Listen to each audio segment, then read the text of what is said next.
Welcome to the Badass Breastfeeding Podcast. This is Dianne, your lactation consultant. And I'm Abby, the Badass Breastfeeder. And today's episode is brought to you by Imani and breastpumps.com. Helping mothers everywhere with the right tools, Imani recently released the Imani i1 Dual Breast Pump.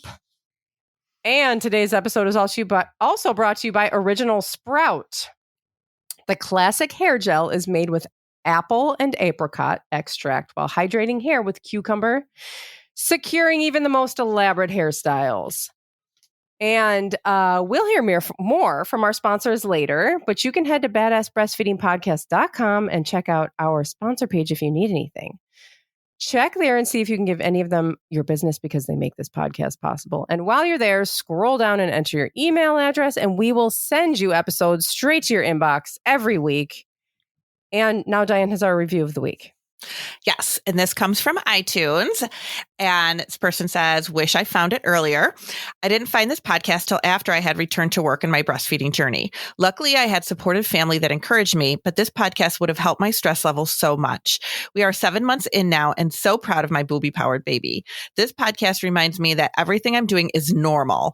Overnight feeds, bed sharing, nursing on demand, always responding to my baby's needs, baby wearing, and spoiling, gasp, him. Every choice I make, even those against the mainstream media, are biological norms, and what I'm doing is what's best for my boy. Congratulations, because you're exactly right. And that is why we're here, because we're trying to normalize all the things. And I am so glad that you found us, and congratulations to you, because it really is hard to push back against the big, the big things that people are constantly telling you. Yeah. It is really hard to feel like you're doing the right thing or to be confident that you're doing the right thing when somebody's telling you you're not. So that is amazing that you're like, screw you people. Well, I don't know if that's really how you feel, but that's in my mind, that's how you feel. You're like, screw you people. That's how I'm doing this. Yeah. Doing this and that's it. Because I mean, obviously if she's saying that, somebody has told her she's doing something wrong. So totally. It is, yeah. And you know what?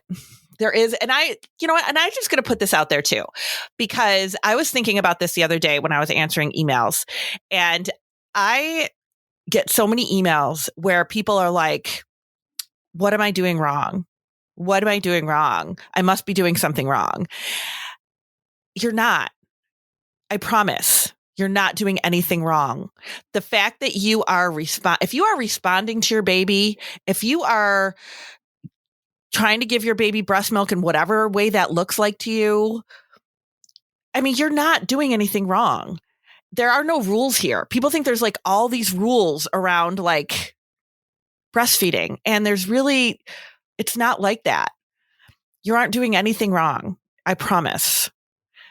Babies are just fucked up sometimes, but you are totally doing the right things. You are. If you are trying to like respond to your baby's needs, that is the right thing.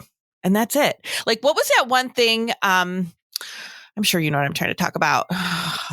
It was like that one meme that said all babies need is like security, food, and I don't know, warmth or something, and they get all that at the mother's breast. I can't remember exactly what it was, but babies don't need much. They really don't. Those big stores that sell everything under the sun that people feel like they need for a baby, they don't need much. They just need you to respond to them. That's it. Yeah. And I saw Tracy Castles, who from Evolutionary Parenting, who's been on our podcast a million times. Love her. Oh my God. She hasn't been on this year. We have to get her on. She had a post the other day. It was something about like how all of these, all of the things just end up creating distance between you and your baby. And that's a great point. Is really, really impactful on, how babies develop and their sense of the world. And you can step back and even say like, how people become adults and the impact that has on the world. Mm-hmm. It's not just, a waste of money. It is, but it's also, it affects, the way we parent our children. Yeah. Yeah, absolutely. So that's our PSA for today. But now we're going to talk about pumping hacks. Pumping hacks. Who doesn't want a couple pumping hacks, right? Like, who doesn't want to? Pumping, I swear to God, like, I've been in this field for 15 years or something like that. And I don't think pumping has ever been as big as it is right now. And I mean, we always knew, okay, if you're returning to work, yes, you have to start pumping or whatever. If you're, but now, like, people pump just to pump now. It is very rare to find somebody that doesn't pump, even if they're just like a stay-at-home mom, or if they, are whatever your plan is or whatever you're doing. Like, pumping is just such a big deal now. Such a big deal. Mm-hmm. Yeah. And I think that, I don't know what the statistics are or why people are doing it. If people just think they need to, no matter what, or if maybe more, I mean, it's been a rocky few years, if people are that's true, working more or having to spend more time away from baby, or choosing to spend some time away, or choosing to have partners help with feeding, or, which are all fine. You can do that. Yeah, there's nothing wrong. And we're glad to have the pump, right? We're glad to have it for when we need it and for situations like that. But, if you really depend on your pump, like if you're an exclusive pumper, if you, did return to work full time and you are really depending on that pump, then pumping hacks might be something that you're like constantly looking for ways to make this easier for you. Well, and that's what we're trying to share, right? Like, yeah. Yeah, and I'm sorry, I was going to interrupt you. Because I'm like, I have a thought, let me say it. And even though Diane's still talking. But that's what we're about here at the Badass. Yeah. we don't really, we just say what's on our mind. There's no script here. We're not, toddlers, we just throw it out there, right? Like, that's it. Yeah, right. There's no manners, nothing here. No. What was I going to say? Pumping. Something about pumping. Yeah. I don't know. I don't even remember what I was going to say now. God damn it. Pumping is really cool. Oh, we never learn how to pump. We're never told, like, here's how you use a pump. Here's the best way to get the milk out. Here's how the things that you need to do. No one tells you how to use a pump. It's like you go to the store and you're like, okay, here's a pump. I'll buy it and bring it home. Like you're buying, something very straightforward, but it's not at all. This is something that you need to know how to use. It's like, you can't just stick it on. I mean, there are a handful of people that can just stick it on and pump a bunch of milk, but don't expect that to happen. Because if you're pumping and you're not getting much out, like, you are the one in the majority. Yeah. Like, people are really intimidated by pumps with good reason. And it's like, you just kind of figured out how to feed your baby, or maybe you don't even have that figured out, which is why you need your pump. And now you got to figure out a pump. Like, there's a lot to it. I know, when you get the pump and it's got this big, thick, like, manual, and you're like, okay, now I got to go to school. It's in 18 languages. It's like, come on. Like, you only need hopefully you only need one. It's like, what do I do with it? People are like, oh my God, there's all these parts. Like, what do I do? Yeah. Like, sometimes they've got, like, 2 different size flanges on the pump because they're not, like, they just didn't realize that they were 2 different size. Like, I've said that to people, how many, like, did your pump come with 2 different size flanges? And they're like, oh, I didn't realize they were different sizes. I just thought they were all the same. And then just like, had different ones on. Yeah. Like, it just, or, what do I set it on? What do I do? How do I work this thing? What is the best way to do it? Or they get it and put it on and turn it all the way up, which is, don't do that. Oh, That's not. So there is so much to pumping, and it's true. Like Abby said, nobody tells you how to do it. If you needed to start pumping in the hospital, if it was one of those situations, sometimes they give you a little bit of an education on it. Usually no. Usually they don't. But sometimes they'll say, okay, I want you to start pumping, blah, blah, blah. But even then, the pump that they have you start pumping on is not your pump. It's their pump. Yeah. And they all work a little differently. So it is really intimidating when you start pumping. And it's like, and then the pressure, especially if you're like, I need to get milk for my baby, then that makes you feel like, oh my God, this has to work. What do I do with this thing? I don't know. I mean, I just pump. Well, sorry, go ahead. No, I was going to say like pumps for me. I mean, I'm very comfortable working a pump because this is my job, but, like you can, and I'm really not good at like anything technical, as we all know. But breast pumps, I'm really pretty good at. Like you can hand me any breast pump and I can put it together. Like I really don't have a problem with it. And it's like, okay, let's figure out how this works or whatever. But they are, to most people who are early postpartum, a very intimidating thing to try to figure out. I don't even think about that anymore, but I remember opening my first pump and I was just like wanted to cry. I was like, what the fuck is all this? Yeah. Yeah. Yep. It's really not cool. I mean, it's cool because you need them. We do. They are unfortunately things that we need, but yeah. So let's tell people how to use a pump. Yeah. So we were talking about doing an episode on pumping hacks because we feel like, there's a lot to pumping and people always, everybody needs a new tip on some things to do. And right around that same time that we had talked about this, I got an email from a wonderful listener that sent us some pictures and said that she was an exclusive pumper because of health issues for her baby. And I was like, ooh, you want to send me some pumping hacks? And she did. She sent me some really great things to share that she did because she did exclusively pump for a long time. And anybody that exclusively pumps is like a hero to me because I think that must be a really hard way to spend your time. Well, and her baby was in the NICU, right? Mm-hmm. Yeah. And had a whole host of issues and problems going on, which I really hope to post. I haven't told her this yet, but I hope to post the story on my blog so that everybody can read it. But I'm going to reach out to you and talk to you about that. But yeah, so on top of trying to figure out a pump, on top of dealing with a sick child and, surely the most terrifying thing you will ever go through in this lifetime. Mm-hmm. And then it's like, here's a pump and here's this manual. Figure it out. Jesus. Yeah.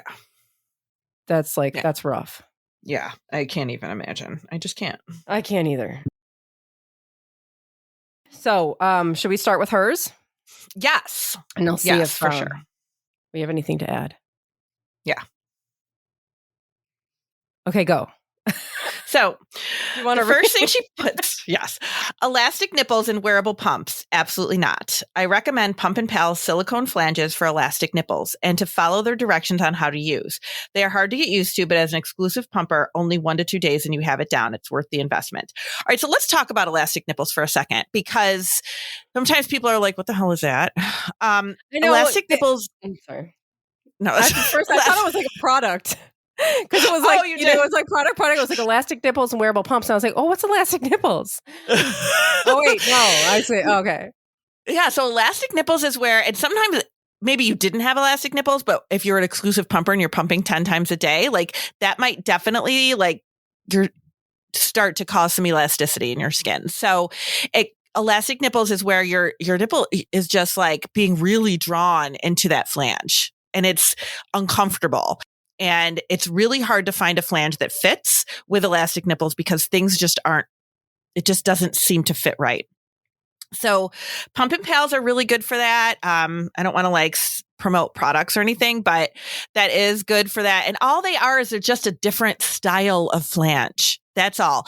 And one of the things that really kind of is so annoying about pumps is that they come with what the standard size is, and they all have the same style of flange. And it's like women are so different that is laughable that things just come in one way. And it's just ridiculous. So it really like looking into like a different style of flange doesn't hurt.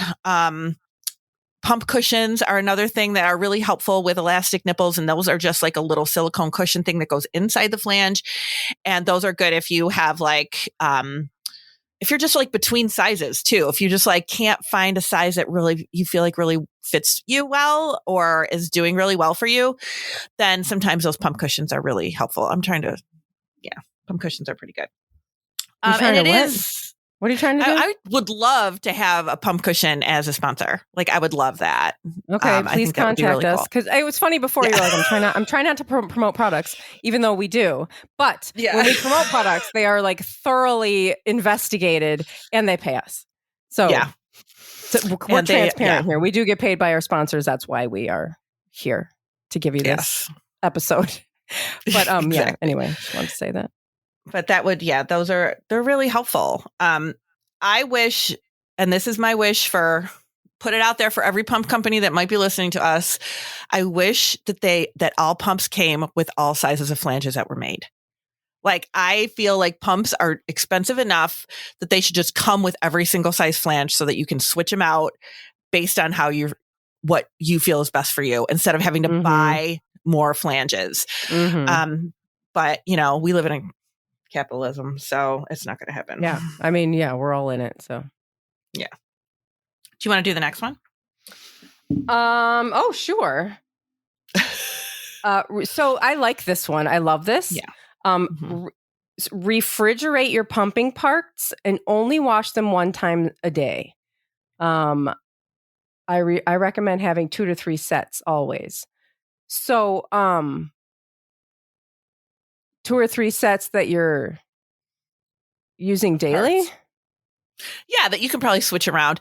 That I think is really important, especially if you're a working parent, that you can have different, like keep a set of parts at work and, have a set at home and, whatever, switch them out. Parts are not that expensive. And sometimes your insurance company will cover new parts. So it's definitely something to ask. Because I have known people that have been able to get new parts every month from their insurance company, covered by their insurance company. So, find out if that's something that you can do. But just having the extra parts is great. Then you're not like, okay, I only have one set. Where is it? Is it clean? That kind of thing. And you don't have to wash your parts every time you pump. Just put it in the refrigerator. There's take it off after you pump it. Just take them and put them in a bag or put them in a bowl and put them in the refrigerator. You don't need to give them this huge sterilizing wash after every single time you use it. And that will save you so much time. Yes. But there is a lot of debate about that around the internet. People are like, you can't do that. Bacteria, blah, blah, blah. Breast milk doesn't breed bacteria like that. And I mean, it's fine. It's fine. Usually I'll even say, like, if your baby's not compromised, it's not a preemie, it's not a sick baby, there's nothing to worry about. But this mom did have a sick baby. And she was still fine. Absolutely fine. I mean, you're going to feed, it doesn't make any sense. You put the breast milk in the refrigerator, then you feed it to your baby. You put the parts in the pump and reuse it again. Right. It's all going in the refrigerator. That's why it's going in the refrigerator. And you're going to feed it to your baby anyway. So the milk that you feed to your baby doesn't have bacteria in it, but the milk, I don't know, touching the pump part does? It doesn't make any sense. I know. Yeah, it doesn't make any sense. So we need to take a break for our products that we do promote. And we'll be back with many more pumping hacks. Yes. Today's episode is brought to you by Imani and breastpumps.com. Helping mothers everywhere with the right tools, Imani recently released the Imani i1 dual breast pump, featuring the quietest motor on the market. Experience optimal pumping with hospital strength output as well as a never-before-seen boost mode. Whether pumping from one breast or both, this smart system maintains a constant pumping pressure. Its 2 main cycles, massage and express, include multiple vacuums on each cycle. Portable, efficient, and hands-free. Find out why Imani USA products are trusted by over 46 million pumpers around the world throughout their breastfeeding journey. For more information, visit Imani USA, that's IMANI USA.com, and use code BADASS for 25% off your order. Or you can visit breastpumps.com/Imani to place an order using your insurance benefits. And today's episode is brought to you by Original Sprout. Original Sprout carries safe, effective, and pediatrician-tested shampoos, conditioners, styling, and body care products. Are you sporting a wild hairstyle? The classic hair gel is made with apple apricot extract while hydrating hair with cucumber, securing even the most elaborate hairstyles. I use it to tame my frizz and flyaways, which I have a lot of, especially in the summer. And the classic styling balm is made with shea and cocoa butter that provides a long-lasting hold and is ideal for styling curls, which is, as Exley has taken this into his little styling basket, which he has all of the products in. Oh my God. All of Original Sprouts products are paraben and phthalate-free, vegan, and cruelty-free. Their proprietary formulas contain nourishing extracts and fruits, vegetables, and flowers that the whole family can enjoy. Made for babies, perfect for grown-ups too. Check out the entire line at originalsprout.com and use code BADASS for 25% off your order. And our sponsors and their promo codes can be found in our show notes under this episode at badassbreastfeedingpodcast.com.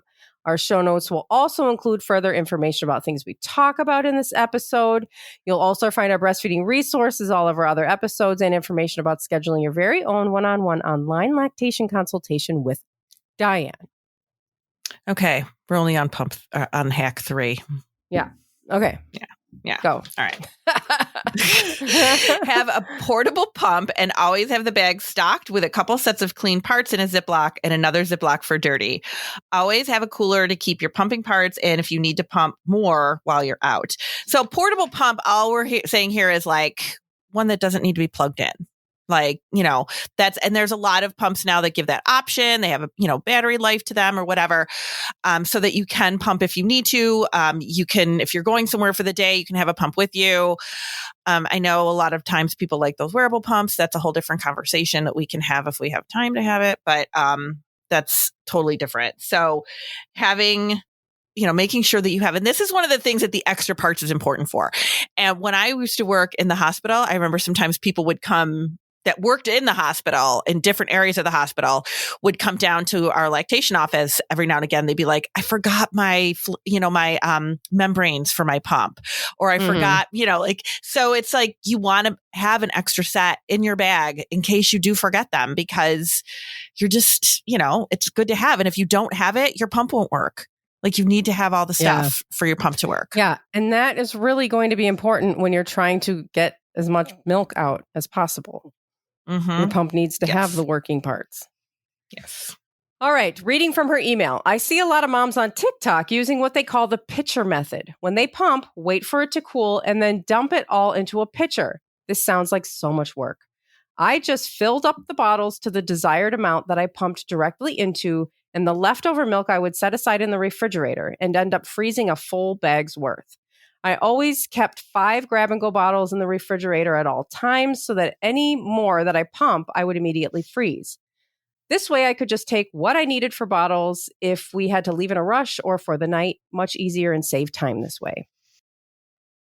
And everybody, I think, freezes the way they need to freeze or whatever. And we always say, like, freeze in small amounts depending on your situation. So if you're just, if you are direct breastfeeding when you're home with your baby, but you go to work, so you need to prepare bottles for daycare or whatever, we always say, do small increments because you don't want to have to defrost milk that you don't need. Right. So do it in smaller increments. But if you are, exclusively pumping and it doesn't really matter, then have a little system, where you can just, where what you're doing and, and it works for you. I don't do TikTok. I don't know. Well, all the videos are on Instagram. So yeah, it's like true. You see so much of it going over, it gets carried over anyway. So yeah, I think you're not seeing TikToks, but you are. That's true. Yeah. Don't hate me because I'm not a TikToker, everybody. But I know it's just like another one to get on, and I can't I think that most people on TikTok just aren't on the other ones. Yeah, I can't do it. It's too much. I can't do like all there. of them. Yeah. Is it my turn? No, it's your turn. Yeah. Is it? Oh, yes, you're right. It is. I'll do the next two because this one's little. Good. Okay. Make popsicles. Babies love these. Breast milk popsicles are really fun. They are. I don't know if that's a hack or just like a fun thing. They're just great. They're great for teething too. They're just like a baby hack. Yeah. Yeah. So definitely, do that if you can do that. Manual pump. It's just a question for the badasses. Can you train your letdown? I don't think you can, but maybe some people feel like they can. She said, with a manual pump, I felt like I could train my stubborn letdown by holding the pump. When my letdown would begin, the milk would just keep coming. Save time for me on occasion, and I really felt like it helped in the long run. So that's something I've never heard of before, really. Something she probably just found out or figured out with her body as she was doing it. Yeah, but I think it's more just not really about training, but more it's like you're figuring out how your body works. Yeah. Manual pumps, I do want to definitely say this about manual pumps. They are a really good thing to just have. And I know that sometimes people are like, oh my God, manual pump, like what the hell? But they can be really great. Just throw it in a bag. You've got one. Sometimes people will use them like in the middle of the night so they don't have to get up and pump with a huge pump or whatever. If their baby only maybe eats on one side and you want to pump the other side. Just to have them, they can just be really handy to have. And they're not super expensive. They're just, they're great. Yeah, I know that there are people that exclusively use a manual pump. I mean, if you think about it, it's much easier to get around. If you're going to be using hands-on pumping, you can hold the pump with one hand, be massaging with the other hand, and then, switch sides and use your hands while you're pumping. And not if you're going to be using hands-on pumping, you must be using hands-on pumping if you are pumping. This is how this needs to go. You need to be massaging your breasts and compressing and helping the milk out. Yeah. And I don't know. I think at this point in the game, I might just use a manual pump if I had to pump instead of carrying all that stuff around. I mean, I don't know. Yeah.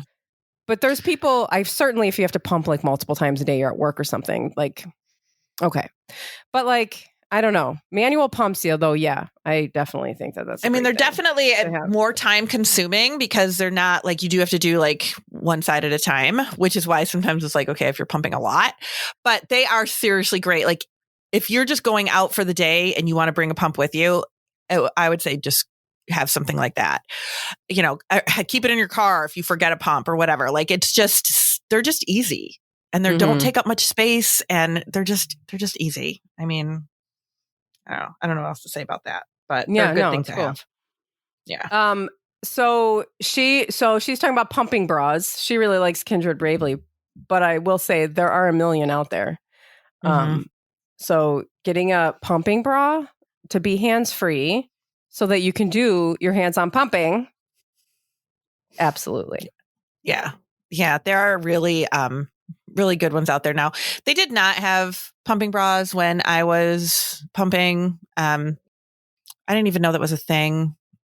I just held the flanges and I don't feel like it destroyed my life or anything, but people are kind of like, oh my God, I don't have a pumping bra. I can't pump. But you can't do hands-on pumping if you're holding the flanges. No.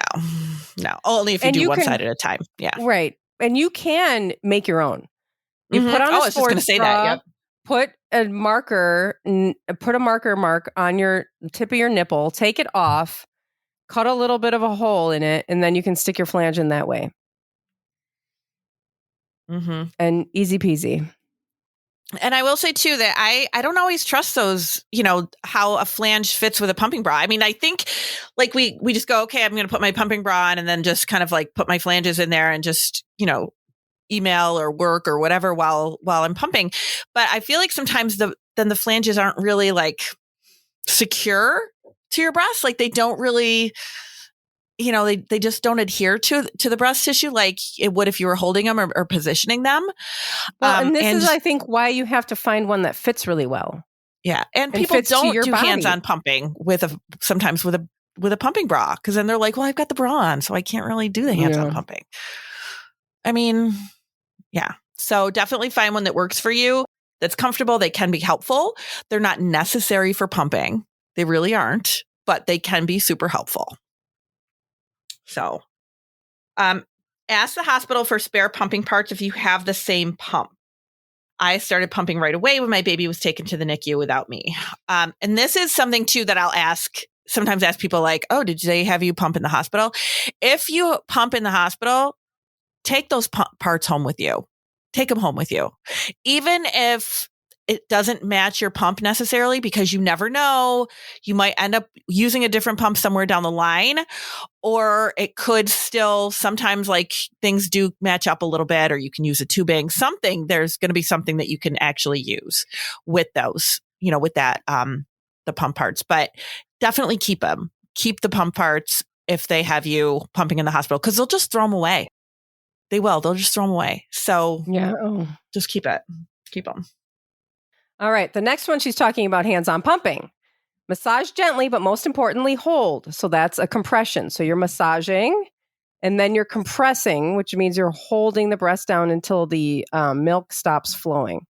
And then you're grabbing it in a different position and massaging and holding until the milk stops flowing. And if there are spots that you can feel are like hard or more full, then go over that spot a couple of times until you're not really getting any milk out anymore. And move all around the breast. And don't do it hard. Please don't bruise your skin. It does not need to be a hard, really dig it. Don't dig in there. Don't really massage heavily. Just kind of make sure that you are putting a little bit of pressure on those spots all around the breast, because pumps only kind of grab out or pull out what is just, right there. The baby can manipulate all the milk ducts. And that's one of the reasons why babies get more milk than a pump does. Pumps do not drain the breast well. So that's why you need to help it along, because pumps can't do it on their own. Wipe out the nipples when you shower with a washcloth. The pump doesn't clean out your nipples like the baby does, and you will get clogs in your nipple. And sometimes that just, I mean, I hear that every now and again too. And some people do, if they are only pumping, because it doesn't drain well.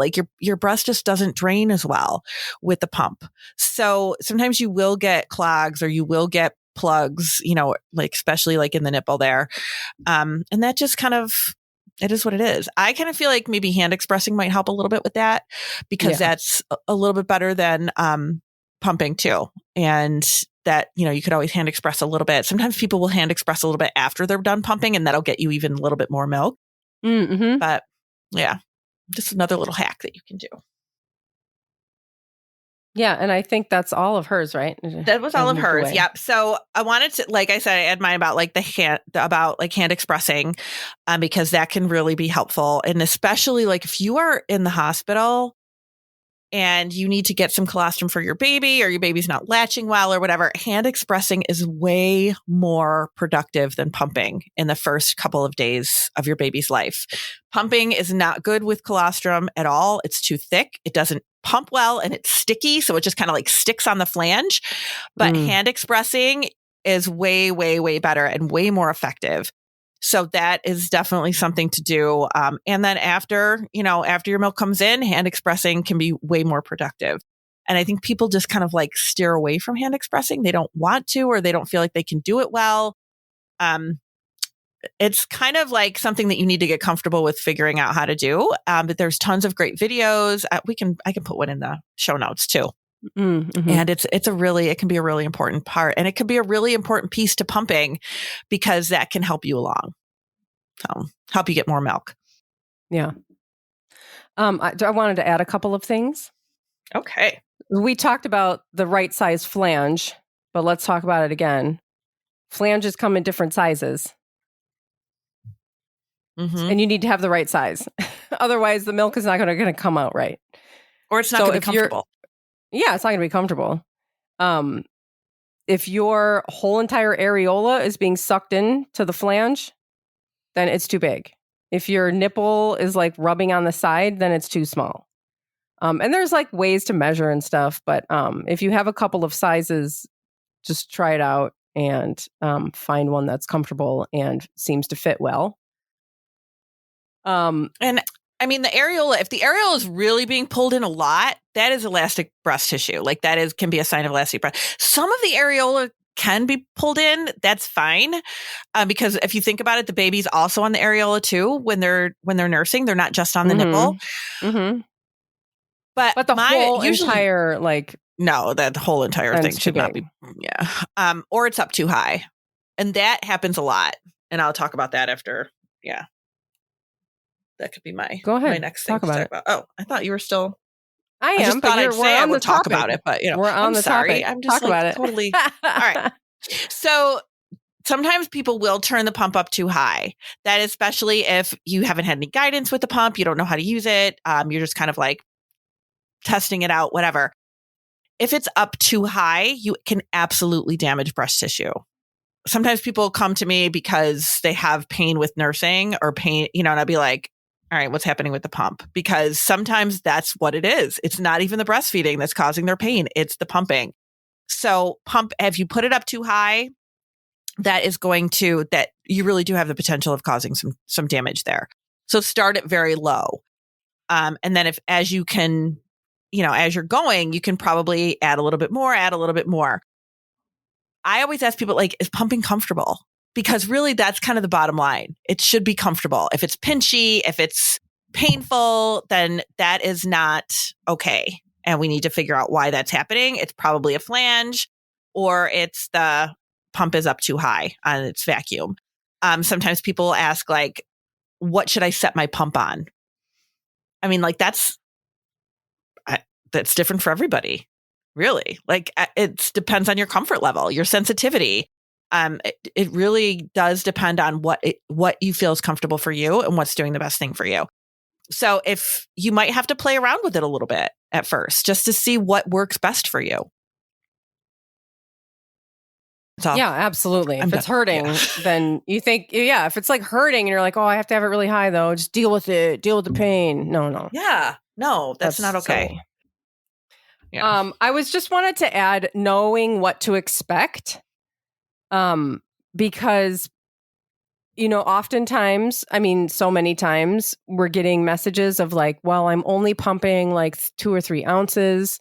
And how do I increase my milk supply?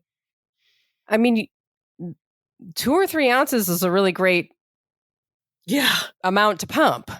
And that's probably what your baby's going to be eating unless your baby's being overfed. Now, then it's not a matter of you not making enough milk. It's a matter of this baby's being overfed and the baby needs to be fed appropriately with paced bottle feeding.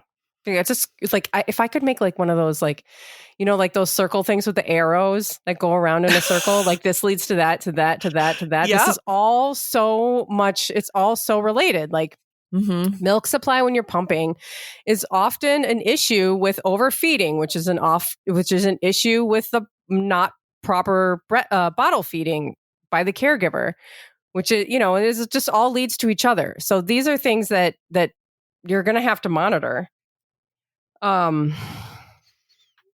With paced bottle feeding and just providing your caregiver with only the amount of milk that they need.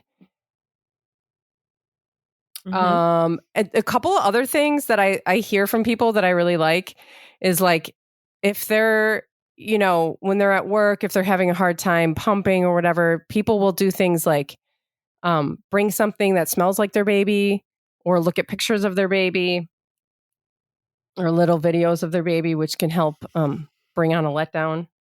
Mm-hmm. And that's all. Yeah. Pumping is it can be really difficult to kind of get your groove with it, and especially when you go back to work. I have seen this a lot where if you're a parent that's going back to work, you're pumping to kind of prepare to go back to work and stash milk away to go back to work. And then you go back to work and you're not pumping as much as you were when you were at home. And sometimes it really is just, you need to get acclimated to that stress of being back at work. Because that is really, it is a stressful environment, whether you believe it or not. You might not think that your job, but it's stress. It just brings a different layer of stress. So especially, you might feel like, oh my gosh, I just left my baby at daycare. Are they going to be okay? Now I've got a pump. Now I've got like 500 emails because I've been gone for 3 months. And, there's just a lot happening there. So you just need to be really kind to yourself and just take it day by day and give it a little time. Sometimes when people email me and they'll be like, I'm not getting as much milk. It's like, when did you start back to work? They're like, yesterday. Okay. We need to give it a little time because your body just needs to adapt again. The stress, I know people say like, oh, the stress is going to like keep you from, it's going to kill your milk supply. That's not necessarily true. It's more of like stress will inhibit your milk letdown. That's what can happen. That if you are really in a stressful environment, pumping might be a really difficult thing because your body's just not going to be like relaxed enough to just let that milk down.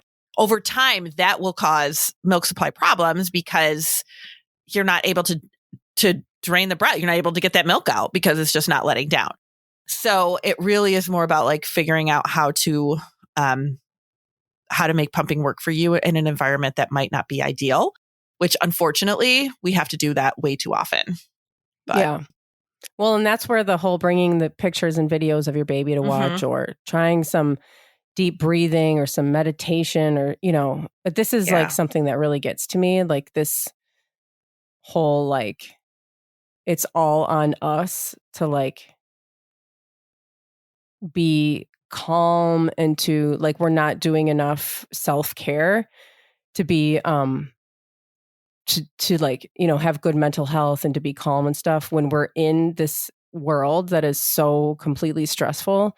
And anyway, I have a whole like thing that maybe we could do a whole episode on self-care because it's starting to get to me.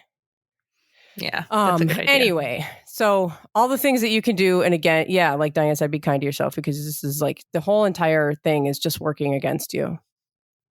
I mean, I feel like unless you are somebody who is pumping for just some random night out, you're pumping under a stressful situation. Like if you're exclusively pumping, you're pumping because there's something going on with your baby or baby's not latching and you really want to get this milk to them, or your baby's sick and you need to pump for them, or you're back to work. So you need to pump milk for your baby because you're separated. People pump because they're separated from their baby. Like that is not a comfortable situation.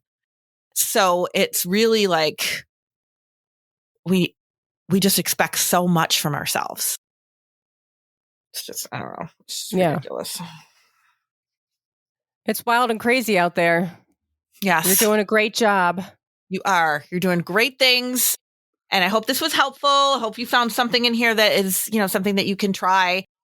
And hey, if you have pumping hacks that we didn't talk about, send them our way. Love to have them. We'll share them. Oh, thanks for listening. Thank you. Bye. Bye.